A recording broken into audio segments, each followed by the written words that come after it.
The 4 rules of simple design is a technique for refactoring and is typically used in a context of test-driven design.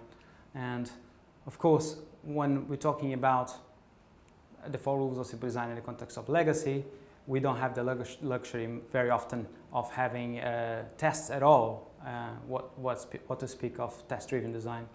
So let's see how can we possibly apply the rules of simple design in the context of legacy and how they can be useful. So I want to straight on get on the 4 rules of simple design and explain what they are. So you have these 4 rules. Number 1, all tests must run in pass before you do anything else.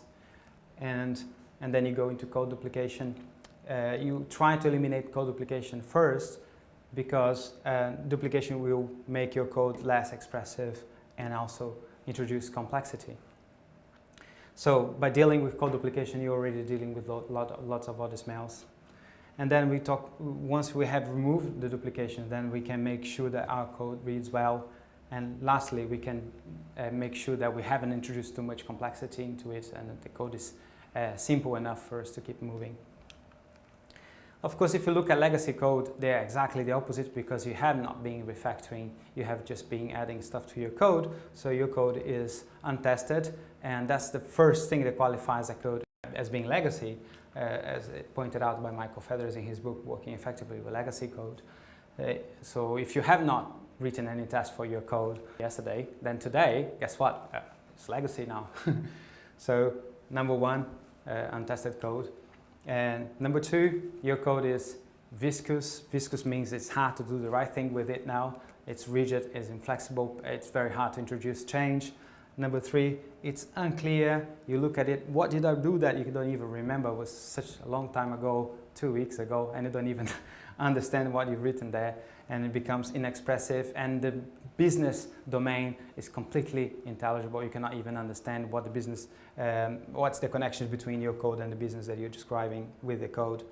And of course, another thing is that the code gets more complicated than what it has to be, not because you're not a good developer. You are maybe a good developer, but you are under pressure and you have to deliver to schedule, and you don't have to deliver the most simple solution. You have to deliver the fastest solution and let simplicity behind, which then accumulates over time, making your code legacy. So by doing this small refactoring during the project, that's ideal because then you eliminate all these 4 smells straight on. But if you are in a situation in which you have inherited the legacy code, when you add in new features, then you can apply the 4 rules of simple design, and then you're going to gradually diminish the effect of those nasty effects of the legacy. Okay, so the first one is you get some piece of legacy code and you need to work on it. You have to make sure that all tests are running and passing. Okay, what if you have no tests, which is mostly the case? So then you're going to write an acceptance test just for that feature that you're working on and make sure that the feature, you're not going to break the feature before you actually start playing around with it. And if there are tests, then you can look into test smells. There's a bunch of test smells described over the web. You can also look at Mazzaro's book, Unit Test Patterns. He also describes very interesting test smells. One of those is the mystery guest, which I like, as he's an example of the mystery guest. You have unit test, and then this part of your unit test is setting up the fixture. So I know that I'm creating some product in a database, and I'm creating some template in a database, and then at the end I'm resetting the database to the initial state. But I don't really know what this fixture is doing, and I don't understand why I have to create products in the database to actually display a form. So what do is just delete those fixtures and see if that test is still going to pass. And if it does pass, it just means it was just copy-paste fixtures that you have in tests everywhere, and you just saved yourself some complexity. And the test reads a lot more clearer now. You want to test if the view templates form, if you can view the template form, and here you can view the template form by dispatching that view and then just looking directly into the text that is produced. And then you can move into the duplication. So once your tests are running and passing, then you can check duplication in your code. That, of course, bunch of smells related to duplications that you can use as indicators to see if you have any duplication in your code. There are a bunch of those. Let's have a look on a shameless repetition. So this you have here some interesting piece of code. If you look at it, I'm telling you there's repetition in the code. Very often people look at it and they cannot see where the repetition is. But then if I highlight to you, exactly same lines of code repeated in 2 different places. That's quite funny. But people don't see it, and they just, if they want to do the same thing again, they're going to write the same piece of code again. And so what you do in this case is that you extract a method with those, and then this start looking much better. And then you can continue adding the feature that you're working on. Here's another example, also very common, that you have the else condition. Make sure that everything is repeated in the else. You can see exactly the same thing being repeated in the else. Okay, you can start by extracting this as a method as well, if you can find a meaningful name for it. Or sometimes you can even leave at the end of your function and eliminating all the context of all the other else. You have to see if that is going to impact your test and if that's still going to make sense in the context of the logic of the application.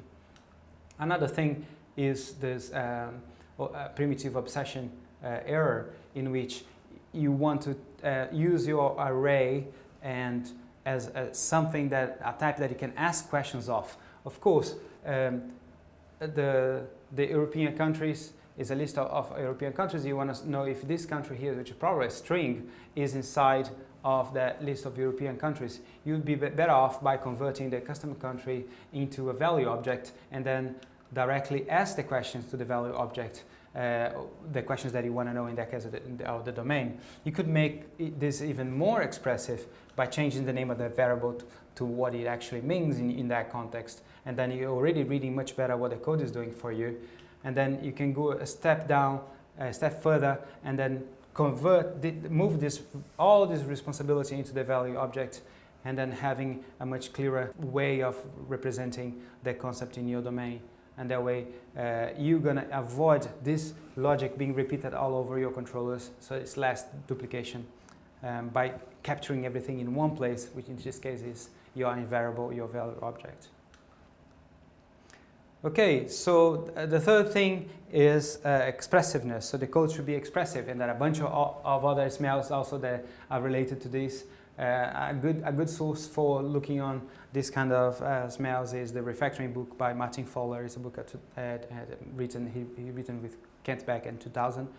And here's an example of lack of expressiveness. You see the developer even try to help by putting some comments here, and the comments in this case are seen as a smell. A smell means that they indicate there's something wrong with the application. If there is a need for documenting the code with comments, it probably means that the code is not expressive enough. So if I just get the block underneath these comments and convert them into private methods, I can rewrite this code in a much more expressive way by just saying what is it that the code does and remove those parts into these private methods. I can now read and understand what is it that my code is doing, which is much better way to write it. The fourth rule is there in the case you have overcomplicated in moving these steps down, the 4 rules of simple design. You go back, have a look, and eliminate any complexity they have added in. So there's a bunch of smells that you're going to avoid by eliminating complexity.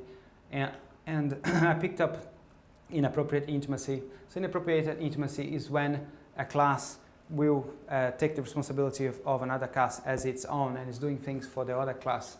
Of course, here you have these lines, and the shopping cart is doing everything for the lines.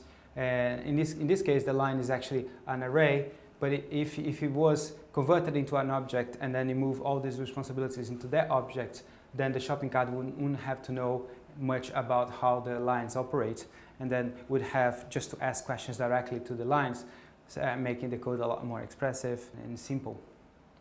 Okay, so these are the rules of simple design. Our test must run in past, and then remove code duplication, make sure your code is expressive, and eliminate complexity. Thank you for listening.